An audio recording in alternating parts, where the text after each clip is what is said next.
So, on the Thursday. Yes, so on the Thursday my contractions started very lightly, and they were spaced apart, and it really just felt like a little discomfort.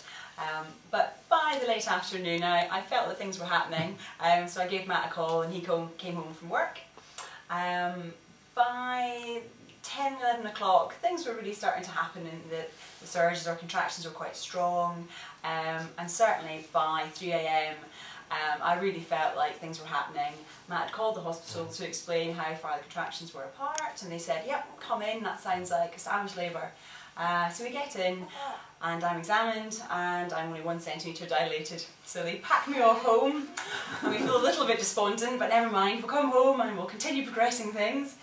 And so for the next 7 hours I have a bath and I bounce on the ball and I do the breathing techniques, and at 10 AM we think, absolutely, this is it, we're ready, it's much more established, and so we go back into hospital.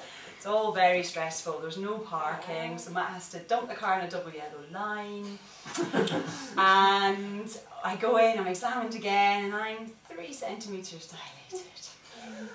I felt a bit of a kind of, not a blow, but it's a bit, we weren't expecting that, I think, were we? No, I really felt that I was progressing well, but apparently it was just taking its time. So at that point they gave us the choice, do you want to stay in and stay with the birthing centre, or do you want to go home?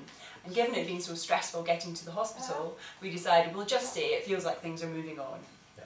So we book ourselves into the birthing centre at 10 AM. And we are there all day. Unfortunately I start being sick, so it's a bit depressing.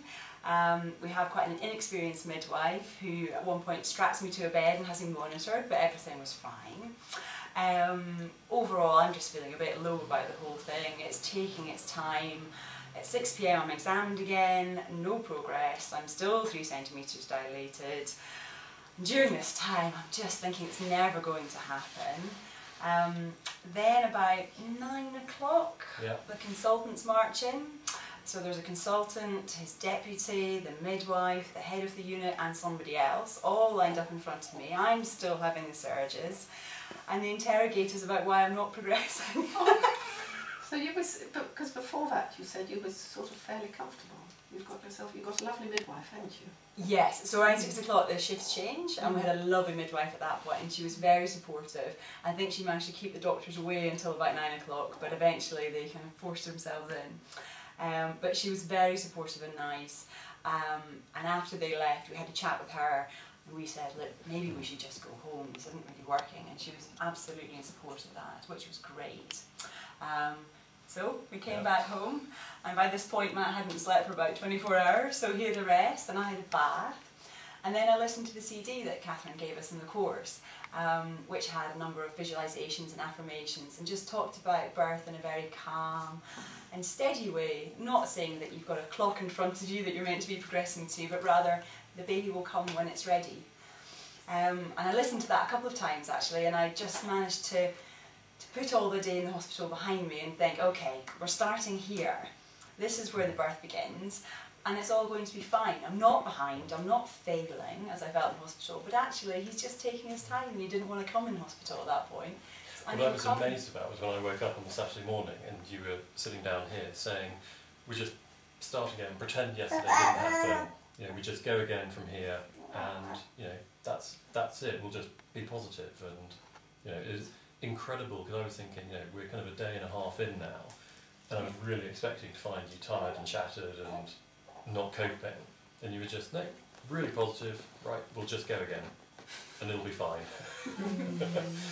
Yeah, but it was being here that made a big difference actually. I felt very relaxed here, and the day just went by, I didn't even notice it. So in contrast to Friday, where I'm conscious of every half hour the midwives are coming in examining me, the day just went by and I was watching DVDs as you recommended on the course. I had them all ready, and I felt fine. He was fine, and it was all just going to plan. It was just a long plan. You'd phoned Catherine on the Friday night, I think. Yeah, so I think I left a message with you, Catherine, on the Friday night. So we spoke on the Saturday, and I got a message from you on the Saturday morning saying, I'm sure it's too late now, you've had your baby. And I called you back saying, no, it's not too late, we're still here.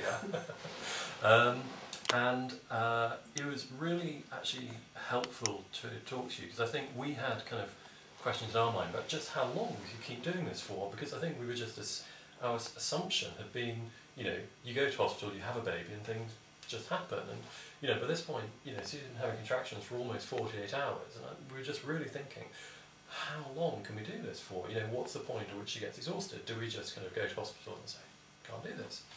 And you were incredibly good about saying, no, you know, you're doing all the right things, just keep going. And that was when you know, offered and you said, look, I'm around, and you know, maybe I could come and see you this evening. And yeah, so I mean, you know, you came over to see us that evening, and I think it was when we were kind of chatting then that we must have made the comment, something like, you know, having been to the hospital on the Friday, we now understood, you know, why you were so kind of pro home birth, and I think it gave us a different insight into, you know, the rationale behind home birth and why that could be something we could be interested in. But it took your comment when you turned around to us and said, look, it's not too late. You both said it. It was at least twice you said it. We don't want to go back. Yeah, absolutely. No, absolutely. I remember saying to you, I wish I'd just gone for a home birth. You're absolutely right.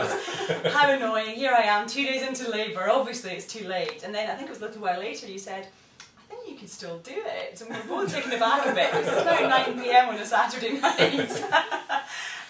But that was just fantastic, and that was really instrumental in making his birth such a wonderful experience. At that point.